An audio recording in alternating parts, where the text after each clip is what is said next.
So learning to say not right now has saved me loads more time and energy than saying no ever did. It's really important because it keeps control of the situation without conflict. It means that you're kind of parking work properly to come back to it at a time which is better for you and the person who's asking you for something in the first place.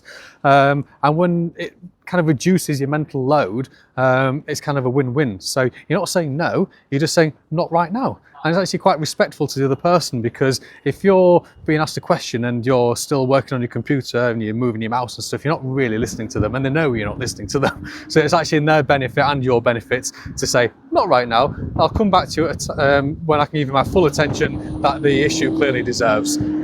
So yeah, key one to do, stop saying no, start saying not right now.